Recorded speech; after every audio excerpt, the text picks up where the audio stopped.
Hello friends, welcome back to our channel Learn with Nishman. We are continuing this subsection opinion of third person when relevant.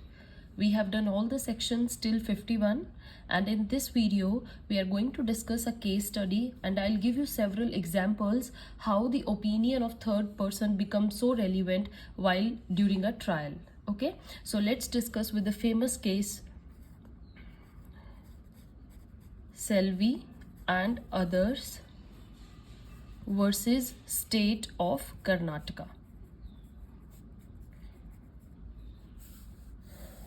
Okay, and this is the case of 2010. तो इस case में क्या था बच्चे, क्या issue था? The issue was at whether the narco analysis or polygraph or brain mapping test to be done.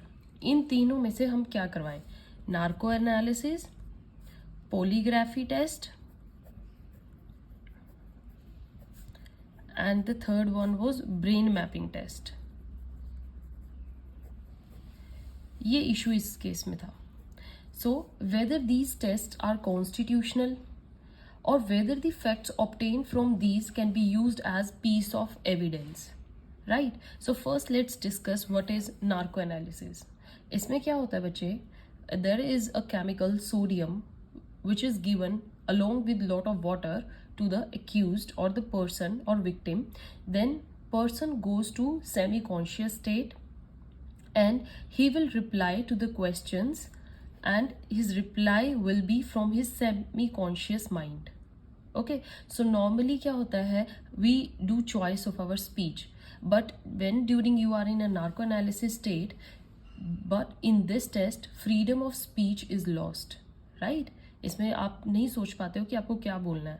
You are not in a position to lie or refuse and there will be no control on your mind and truth will automatically comes out.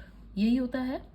lie detection में क्या होता है, graph of speech will vary with the truth or lie, right? आप जो भी बोलोगे, person जो भी बात करेगा उससे ग्राफ बन जाता है उसने कितना झूठ बोला है और कितना सच बोला है. When false statement is given, movement of blood, you know his and that movement is detected by polygraphy. Okay, so polygraphy में भी क्या होता है, light detector. Okay, now comes to the brain mapping. Brain mapping में क्या होता है, एक स्क्रीन होती है बच्चे, incident of what happen during the crime वो दिखाई जाती है. If seen, mind is use to it, therefore क्या होगा, no reaction. If not murdered then his mind will react, his mind is not aware of that. Okay, उनका mind react करेगा क्योंकि उनको वो चीज नहीं पता है. Through narco analysis, fact is taken further for investigation. Freedom of choice to speak or not to speak is lost here. आपको तीनों में समझ में आ गया. Here it was about speech, here your lie detection, and यहाँ पर क्या होता है, एक incident, the same incident of crime is created और shown on a screen, और उसके according आपका जो brain है वो react करता है. Now it was a question arise, ये constitutional है कि नहीं. देखिए, it is obviously violative of article 23 constitution में हमारे, personal knowledge. Okay, violation of right to privacy article 21 बिल्कुल.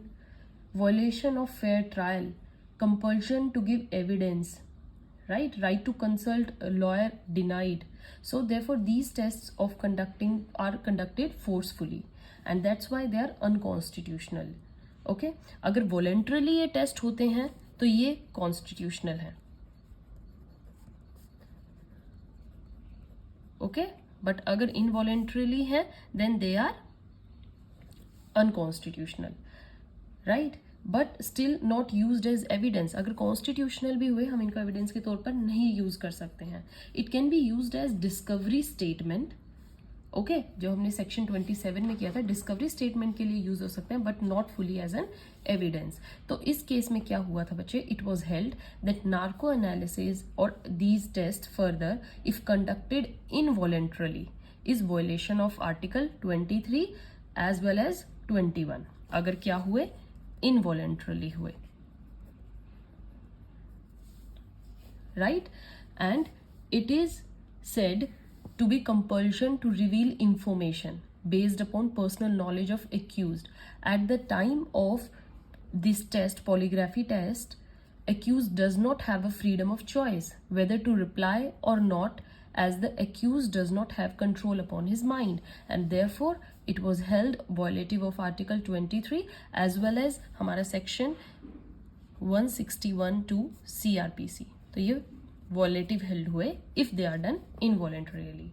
It is also violative of right to fair trial. Article 21, as during these tests the accused does not have the right to consult lawyer of his choice. Okay, lawyer से consult नहीं कर सकते. And Article 21 कैसे? Violation of mental privacy. Okay, moreover it is cruel, inhuman and degrading. So it is also violative of international law norms. International law norms, इनके against भी ये क्या है बच्चे? वॉयलेटिव है to protection of human rights. हमारे international law norms किस लिए आए? For the protection of human rights. CRPC doesn't provide for such tests, right? Section 53A and Section 54 of CRPC provide for medical examination of the accused, but narco analysis and further these tests are not specified in these sections. देखिएगा आप, and they will not fall in these section even by the principle of jusdem generis. It was thus held that any compulsion to the undergoing narco test etc. is unconstitutional. However, if these tests are conducted voluntarily, then it will not be unconstitutional. But in those cases also, the information gathered cannot be used as evidence. Remember that. हम evidence के लिए use नहीं कर सकते हैं. They can be just as a clue. Okay, clue towards further investigation. आप उनको एक medium के तरह use कर सकते हो for further investigation. It is only the discovery statement gathered in case of voluntarily test. Discovery statement हमने की थी, which is related to evidence, right? And these tests which can be used as a piece of evidences under section 27. So सिर्फ 27 में आप इनको use कर सकते हो Indian Evidence Act के through, right? अब next case जो arise हुआ बच्चे, वो था related to relevancy and admissibility of tape records and video recorded evidences. Okay? और हमारा इसमें केस कौन सा आता है famous? That is RM Malkani versus state of Maharashtra, right? 1973 case है बच्चे. ये हमारा case relevancy of and admissibility of tape records and VR evidences से रिलेटेड था. तो इस केस में क्या था बच्चे? It was held that video और ऑडियो रिकॉर्डिंग इज रेलिवेंट. ये हमारी क्या होंगी? रेलिवेंट होंगी. हाउ? अंडर सेक्शन 6 हमारा कौन सा होता है बताइए बच्चे? As a part of same transaction. And also under section 7 में भी वो किससे रिलेटेड है? As an effect of transaction, right? Any contemporaneous और related fact in issue or relevant fact will be admissible in evidences. So ये हमारा relevant बताया गया. The reliability will depend upon the authenticity of the record. Reliability कितनी depend करेगी? Authenticity पर depend करेगी video recording की. It has to be examined whether the record has been tampered with or not. ये properly check किया जाएगा कि जो टेप रिकॉर्ड्स हैं या VR एविडेंसेस हैं उनको फैब्रिकेट तो नहीं किया गया है, उनके साथ छेड़खानी तो नहीं की गई. And if the answer is no, it will be highly reliable piece of evidences, right? Now even it was said that experts opinion may be taken as to whether the documents are tempered or not. आप VR को check करवाने के लिए या कोई documents है उसमें आप experts opinion भी ले सकते हैं. Okay, now let's discuss some further examples which are used for taking the third person opinion. Okay, the first is post mortem report. होती है बच्चे? मैंने आपको जब सेक्शन डिस्कस किए हैं लास्ट वीडियोस, उसमें पोस्टमार्टम रिपोर्ट के बारे में बताया था। तो इसमें क्या होता है, जो पोस्टमार्टम रिपोर्ट होती है, it establishes the internal cause of death. It is submitted by the doctor to the court and is admissible directly as a piece of evidence. This is admissible होती है. Admissible prepare कौन करता है? By doctor in court. Right? Postmortem report होगी, inquest report होगी, person is killed naturally. Okay? So through the postmortem report is admissible per se. Right, as a piece of evidence. The court has the power to call doctor personally under section 293 CRPC. मैंने उसमें भी बताया था बच्चे, इसके अंदर magistrate के पास power है कि वो डॉक्टर को कॉल कर सकते हैं and to examine him in person, उसको भी क्रॉस एग्जामिन किया जा सकता है. If there is conflict between the postmortem report and the inquest report, so उस टाइम पे क्या होगा, आपको क्या करोगे, वहां पर भी आपके रेलिवेंट होगा, क्योंकि डॉक्टर और वो दोनों कॉन्ट्राडिक्ट कर रहे हैं. Dead body is lying, police या executive magistrate will examine from outside से देख सकते हैं and see if any injuries are there on the body और not. Inquest witnesses authenticate the report by their testimony, signature check किए जाएंगे. Right, जैसे A is died, है ना, body is found. So postmortem में क्या आया, poison and there was no external injury. Inquest report में क्या बोला गया, 2 bullet shot. Court has to apply its own judicial mind now. अब कोर्ट कन्फ्लिक्ट स्टेट में है, क्योंकि पोस्टमार्टम रिपोर्ट में पॉइजन आ रहा है, इंक्वेस्ट रिपोर्ट में बुलेट शॉट आ रहा है. राइट, हियर कोर्ट को क्या करना पड़ेगा, they will apply their judicial mind. Court will be tilted towards what, situational evidences, circumstantial evidences से चेक किया जाएगा. राइट बच्चे, विटनेस ऑफ द इंक्वेस्ट को एग्जामिन किया जाएगा, डॉक्टर ऑफ पोस्टमार्टम को भी एग्जामिन किया जाएगा and then the court will establish which is more authentic among them. If court doesn't believe either, then court will not make cause of death on important fact in case. It has been held in Kehar Singh versus state.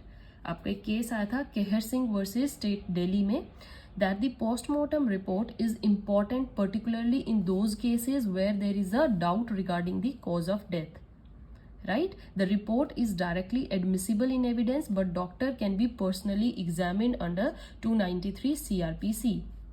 If there is conflict between postmortem report and the inquest report, then what is there, generally the court will tilt towards the evidences. Okay, ocular evidences check करेंगे, they will be more reliable. However, in such cases court will examine the doctor in person, and also in person I am saying बच्चे personally. Right, doctor को personally check किया जाएगा and also examine किया जाएगा, and also the officer who conducted that inquest report and witnesses of inquest. On the basis of such examination, court will find out as to which one is more trustworthy. Right? ठीक है बच्चे, but if neither of them appears to be trustworthy, then what will happen? Then the court will not give much weightage to the cause of death. Right, in case rather the accused may be convicted only if other circumstantial evidences are strong. Accused को तभी पकड़ा जाएगा जब other evidences strong मिलेंगे, क्योंकि वो दोनों contradict कर रहे हैं, डॉक्टर की रिपोर्ट भी और इंक्वेस्ट रिपोर्ट भी, and neither of them are trustworthy. Right, and now let's take the further example. Other case is photofit or skull superimposition test. Okay, ये भी हमारा किया जाता है बच्चे. क्या होता है, if a person is dead and his skeleton is recovered. Right, बहुत सारे केसेस होते हैं कि बॉडी कई दिनों बाद मिलती है and the skeleton is only recovered. तो skeleton has to be identified as it is of that person only. How to find out, या तो फोटो ऑफ पर्सन और photo of skeleton, right, like face, उससे हम पता लगाते हैं. If on computer superimposition and there is the perfect match, then it will establish the identity. Right, therefore section 9 is here important because it is related for identity, relevant fact होगा. It is not perfect test of identity, right, perfect test नहीं होता है because more than one person can have same skull structure, right. तो हम school super imposition को एक perfect evidence के तौर पर यूज नहीं कर सकते हैं. If skull superimposition test negative आता है then it is perfect proof of lack of identity, right. तो ये एक किया जाता है just to find out the real structure of the body, real face of the body. And this other cases of handwriting and fingerprints experts. Handwriting and fingerprints expert. इसमें भी हम third person की राय लेते हैं बच्चे. Opinion, the science is highly developed and therefore such evidences are highly reliable. ये बहुत develop हो चुकी है बच्चे आजकल. हैंड राइटिंग से आप एकदम से पता कर सकते हैं कि ये पर्टिकुलर पर्सन की है या नहीं है. एंड इसको कौन बता सकते हैं? Only the experts. Handwriting के केस में even the person who is acquainted with the handwriting of the other person also. And fingerprints के लिए you have to call the experts. You have to rely on the expert's opinion because they have experience, they have that knowledge, special knowledge about that. Now the next example is about footprint experts. Okay, but footprint experts में क्या है बच्चे? Our science is not that highly developed and that's why the opinion of footprint expert is not highly reliable.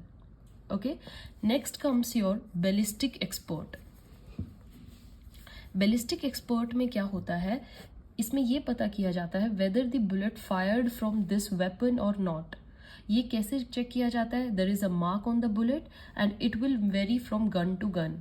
Mark check किया जाता है, where is the mark, how deep it is. So if it matches the bullet which is found earlier, then the opinion is based upon that and it is highly reliable. It's not that reliable but it is highly reliable because the science is highly developed. Okay, next is to find out the time of death. अगर बच्चे ये find out करना है time of death, तो what is that? On the basis of scientific evidences अगर हम check करें तो exact time of death can't be told. हम नहीं पता कर सकते हैं, ऐसा अभी तक कोई स्टडी डेवलप नहीं हुई है. Broad time frame can be determined. जैसे आरुषि केस था, उसमें क्या था? Food in the stomach, that was used to find out कि डेथ कब कोज हुई. आई विटनेसेस कई बार they can tell the exact time of death. And why we need, हमें टाइम ऑफ डेथ क्यों चाहिए सेक्शन 9 में? Because there is time and location. अब कुछ हम एग्जाम्पल से यूज कर सकते हैं. फॉर एग्जाम्पल मर्डर हुआ है, राइट, एंड जो पर्सन है उसके हाथ पे ऑटोमेटिक वॉच थी. So when the person dead watch will also stop working. So हम उससे पता कर सकते हैं. Therefore calculation of the exact time can be done. This can be done by the ocular evidences, okay, circumstantial evidences, and the exact time can be found, but by scientifically exact time can't be found. Okay, next, if you want to find out the time of theft, by chance आपको theft का time check करना है, तो मान के चलिए जो thief है वो 8 o'clock जाता है, went out and he came back at 10, right. तो आप इससे क्या चेक कर सकते हैं कि जो टाइम ऑफ थेफ्ट था वो 8 to 10 के बीच में ही रहा है. If CCTV cameras check then exact time can be find for the theft. So theft में that is highly reliable. If you want to check the date of birth time, right, date of birth के लिए तो हमारे पास क्या क्या है? Bone density test है, बोन एसेसिफिकेशन टेस्ट है. On that basis age can be calculated, right. Bone कैम्पल, right. Then exact age can not be found but with in a range of 5 to 6 months it can be found. अगर 5-6 months के बीच में आपको find out करनी है तो very हो सकता है. And this is highly reliable, used in case for the claims of juvenile cases जो होते हैं बच्चे, वहाँ पर इसका बहुत यूज होता है और वहाँ पर हम चेक करते हैं through taking the samples of bone, right. Then comes the evidence of. Now next is third person की. अगर हम बात कर रहे हैं बच्चे तो थर्ड पर्सन में एक बेस्ट होता है एविडेंसेस बाय डॉग ट्रैकिंग. आपने देखा हो डॉग्स को भी, स्निफर डॉग्स को यूज किया जाता है to track any material. sniffer dogs when identify, it is not highly reliable. इतना reliable नहीं है because it identifies on the basis of smell and it can misunderstood, right? We can misunderstood the smell. Misunderstanding इससे भी हो सकती है what dog is trying to tell and what we are understanding, right? So it is not that reliable and not perfect. Okay, so I have given you various examples and case studies through which you can know about when the opinion of third person matters and when opinion are used, in which cases we can use the opinion of third person. So stay tuned for the next video. Till then, goodbye. Thank you.